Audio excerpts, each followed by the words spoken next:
Morreu o antigo presidente de Portugal, Mário Soares. Miguel Trovoada já reagiu. Antigo presidente da República afirma que Mário Soares foi um amigo de São Tomé e Príncipe. Presidente da República recebe ministra dos Negócios Estrangeiros do Ruanda. Chefe da diplomacia ruandesa termina a visita oficial a São Tomé e Príncipe. Governador do Banco Central traça cenário econômico otimista para São Tomé e Príncipe em 2017.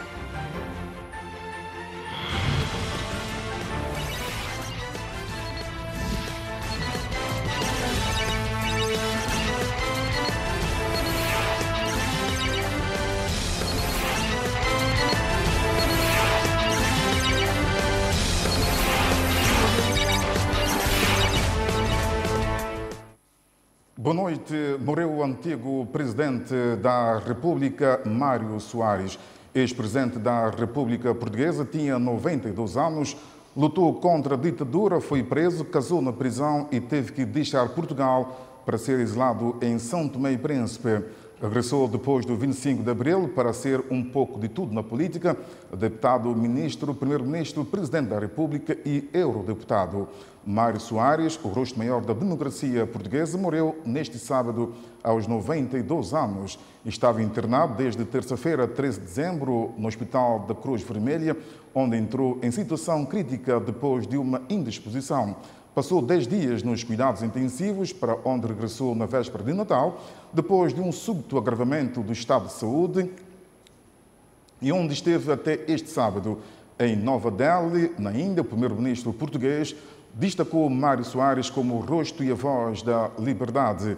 António Costa decretou 3 dias de luto nacional e horas de funerais de Estado.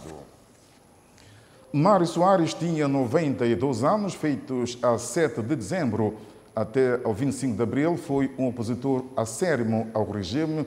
Regressou depois da Revolução dos Cravos, já com PS fundado para ocupar durante largos anos os mais altos cargos da nação. Fica com os dados biográficos de Mário Soares, uma reportagem da SIC.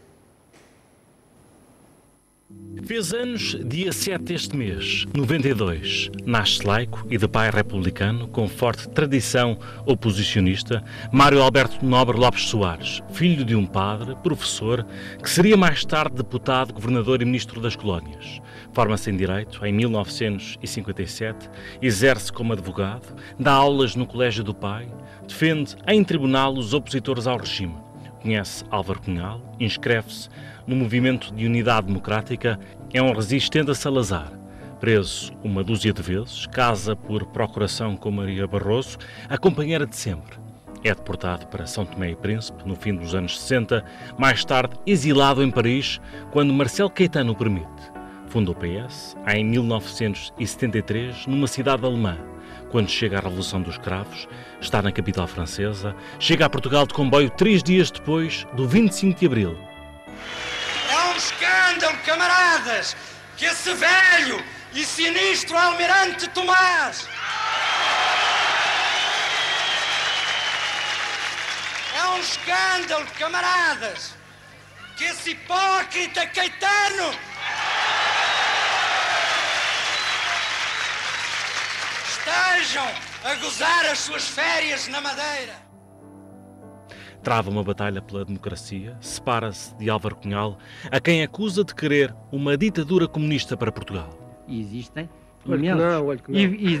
imensos exemplos históricos que são conhecidos. Foi ministro dos Estrangeiros, 3 vezes primeiro-ministro, numa das quais subscreveu a adesão de Portugal à Comunidade Económica Europeia. Foi presidente durante 2 mandatos. Abra-me aqui uma janela. Não, nós vamos... Já está. Ó, seu guarda, desapareça. Diga ao seu colega para desaparecer. Não queremos polícia. Ainda arriscou em 2006 a corrida a Belém, tinha 81 anos. O gesto dividiu o PS a meio.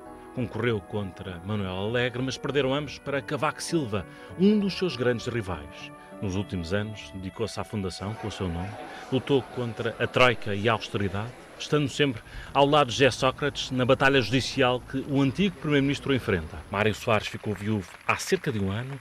Este ano, em julho, foi homenageado nos Jardins de São Bento, ao mais alto nível, pelas gentes da política.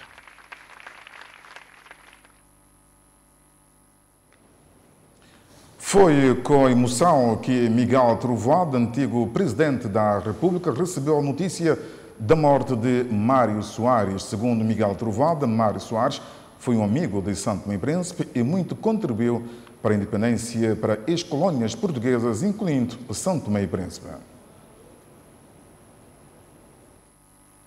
Miguel Trovoada, ex-Presidente da República, é o político santomense que mais privou com Mário Soares. Privou com Mário Soares em Portugal e nas outras paragens do mundo.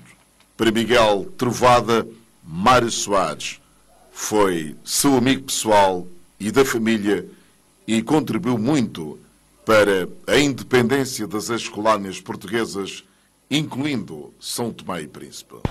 Pois bem, é com grande emoção que eu soube esta tarde que tinha falecido o Presidente Mário Soares.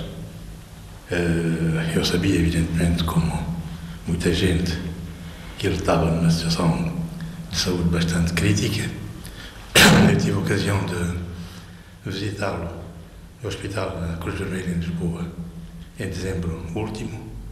Eu não pude ver pessoalmente, mas estive com a sua filha, a doutora Isabel Soares, e fui também informando junto do filho João Soares da situação da saúde do Dr. Mário Soares. O Dr. Mário Soares é um grande amigo, amigo pessoal, amigo de família, e em vários momentos nós podemos privar de perto. Digamos que, em termos políticos, eu conheci-o já um pouco depois do 25 de Abril, embora soubesse que ele estava em Paris, no exílio, e que ele tinha estado também em São Tomé e Príncipe, exilado.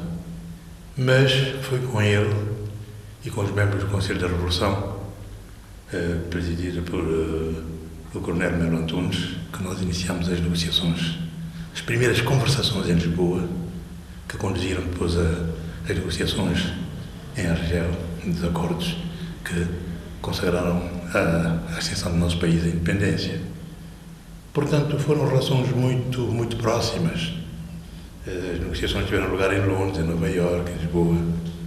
E depois disso, uma das minhas primeiras visitas como Primeiro-Ministro também foi para Portugal, no momento em que o Dr. Mário Soares era também Primeiro-Ministro de Portugal. Desde então, nós mantivemos laços muito estreitos. E eu sei que durante a minha prisão, o Dr. Mário Soares foi muito ativo. A sua esposa, os seus filhos apoiaram bastante Patrícia, quando estava exilado também em Portugal. E frequentemente, quando eu passava por Lisboa, mesmo depois de ser presidente, deixar de ser presidente, e ele também, encontrávamos, quer na Fundação Mário Soares, quer na sua residência na Faros, em Sintra. Almoçávamos, estávamos juntos. E quando ele esteve em São Tomé, recentemente, eu tive a ocasião de convidar. Ele esteve cá nesta casa comigo, conversamos bastante. E eu tive, digamos, a agradável surpresa de constatar que na Fundação Mário Soares, na sua secretária, estava a foto que nós fizemos aqui nesta casa. Portanto, de facto, era um relacionamento muito próximo. Há uma feliz circunstância também, coincidência, é que fazemos anos no mesmo dia 7 de dezembro, e todos os anos telefonamos. Este ano não pude falar com ele, mas na cerimónia de homenagem que me prestaram os meus filhos, em Lisboa, dia 10 de dezembro, eu tive o grato prazer e surpresa de receber uma mensagem do Dr. Mário Soares, que foi lida, aliás, naquela cerimónia. Portanto, são relações muito pessoais, muito pessoais. O Dr. Mário Soares é uma figura extraordinária. É um homem de cultura, um verdadeiro animal político, no bom sentido. É uma daquelas figuras que marcaram toda uma época, em Portugal e na Europa também. Ele deu um grande contributo para a causa europeia, a consolidação da União Europeia. Ele teve um papel preponderante na descolonização, embora tenha suscitado muita polémica, mas a verdade é que ele acreditava profundamente na independência dos povos, na liberdade do homem, e não somente para Portugal, mas para todos os povos do mundo. Sabe-se que ele teve um papel fundamental na criação do Partido Socialista Português, na consolidação da democracia e na defesa e consolidação da democracia portuguesa, depois de 25 de Abril, e mesmo antes, na luta contra a ditadura salazarista. Portanto, era um homem de abertura, um homem de espírito muito aberto, muito alegre, muito comunicativo, um intelectual de profundas convicções. E creio que Portugal perde realmente um dos seus melhores filhos, uma daquelas figuras que marcaram a história do século XX em Portugal, na Europa, e com reflexo também no plano internacional. Eu julgo que o que fica dele para nós em África, penso eu, ter sido a sua contribuição para a liberdade, para a independência. Ele lutou pela democracia, defendeu as causas que acreditava serem justas e, de uma forma geral, o que fica é a ideia de uma grande figura da política portuguesa e europeia. Portanto, o Mário Soares, a Fundação Mário Soares, fez com que o nosso arquivo histórico recuperasse uma grande parte da sua documentação. Acha que este é um grande contributo e que também a nação lhe deve este contributo dado? Eu creio que sim. Do ponto de vista de história, essa fundação tem um papel importante. Eu visitei-a várias vezes e tive a ocasião de encontrar lá documentos inéditos.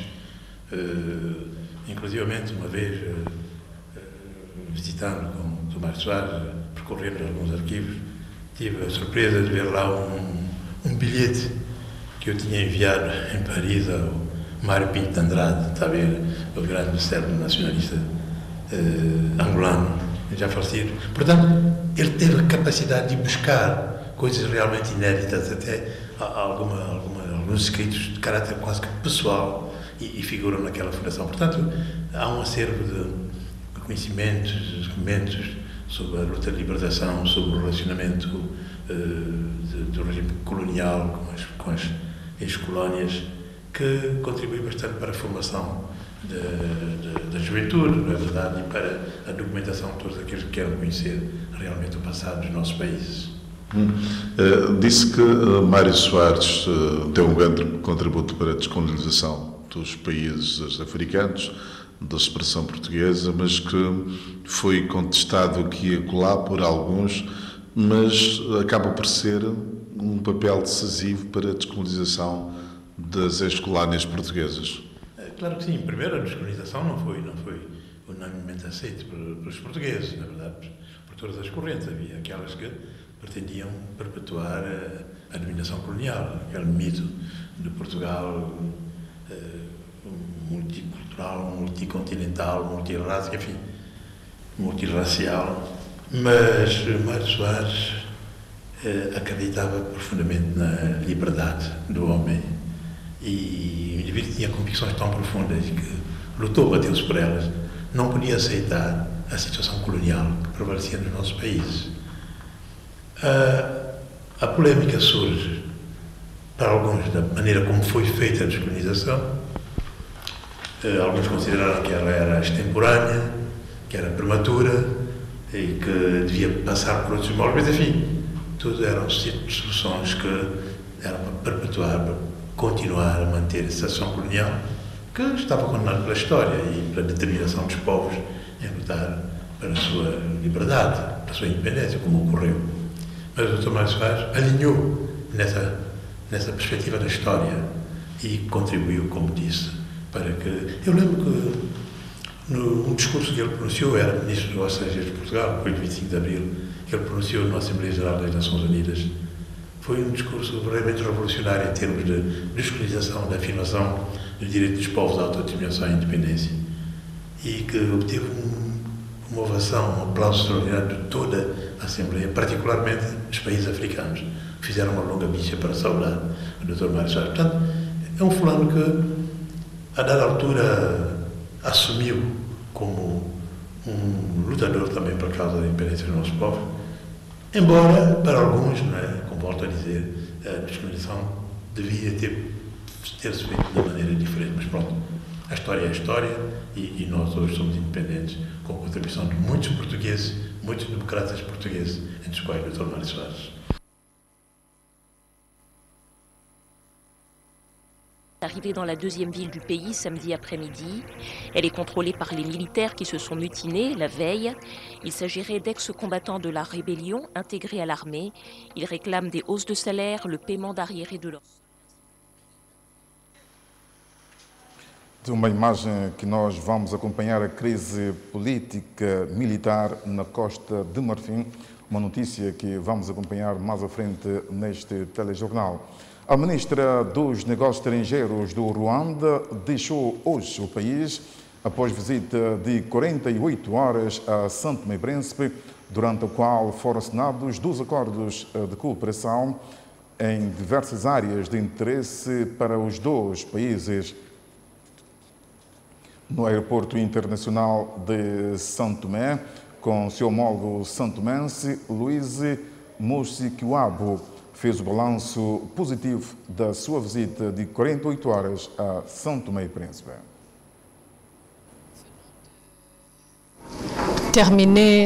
Terminamos esta visita oficial muito importante para Ruanda. Trata-se de uma visita que representa o início de uma cooperação sólida entre o Ruanda e a República Democrática de São Tomé e Príncipe.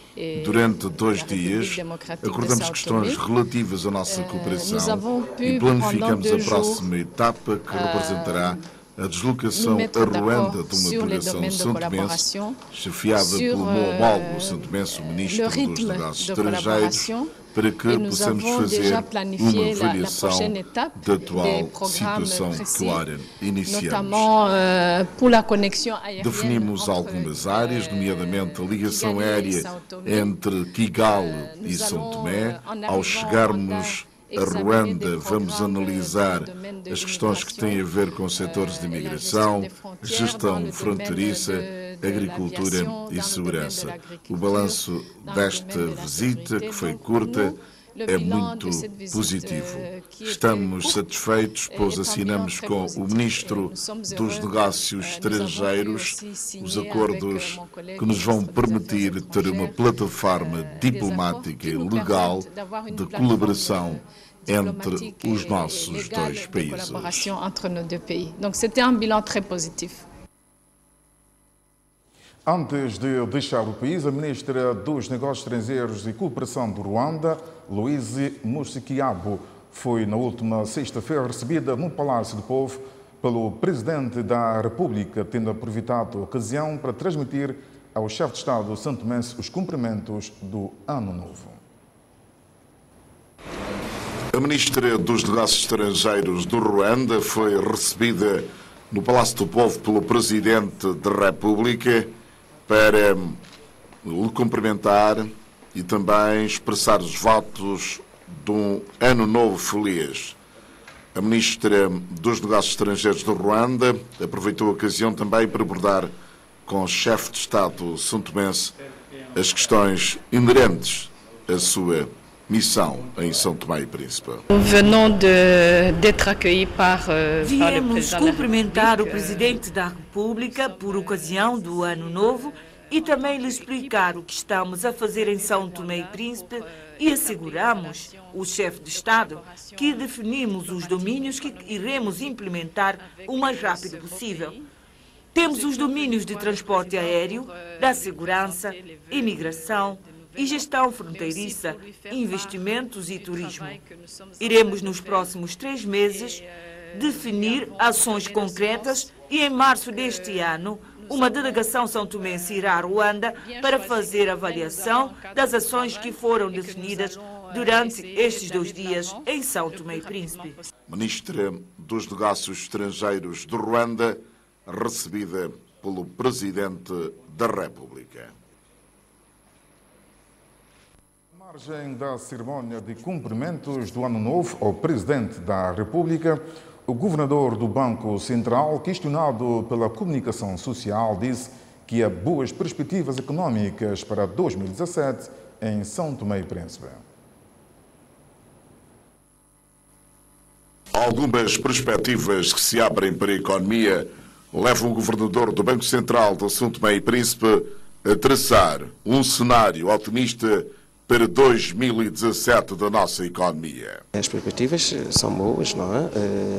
Alguns projetos estão em carteira, há toda uma demarche para conseguirmos mais recursos e é nisso que estamos aqui disponíveis e para trabalhar. Para que este objetivo seja alcançado, Hélio Almeida fala da necessidade de um esforço coletivo e uma boa coordenação. E que, de facto, São Tomé e Príncipe, a todos os níveis, todos os órgãos de soberania e as demais equipas de trabalho, possam, de facto, coordenar as suas ações em prol de um São Tomé e Príncipe melhor, um São Tomé e Príncipe que seja digno do seu povo e que possamos, de facto, ultrapassar as dificuldades que não nos são peculiares, não é? São decorrentes da própria conjuntura internacional, que é desfavorável, como já havia feito referência anteriormente. Interpelado sobre o futuro do extinto Banco Equador, Hélio Almeida disse que estão em curso demarches administrativas para a solução de alguns problemas e o Banco Central, enquanto autoridade monetária e financeira do país, fará a sua intervenção. O Banco Central, no âmbito das suas atribuições, suas competências legais, normativas, cancelou as licenças que foi conferida àquela instituição e agora é um processo que está no foro judicial. Está no nível dos tribunais e, naturalmente, houve uma sentença proferida e, a partir daí, todas as demarches subsequentes serão acionadas e, naturalmente, o Banco Central, lá onde for preciso, fará a sua intervenção no estrito e cabal cumprimento daquelas que são as disposições que norteiam o funcionamento de um sistema financeiro de qualquer economia.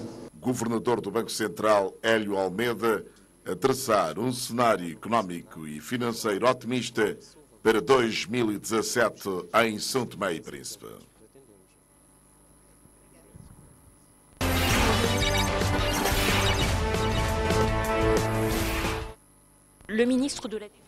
O ministro da Defesa da Costa do Marfim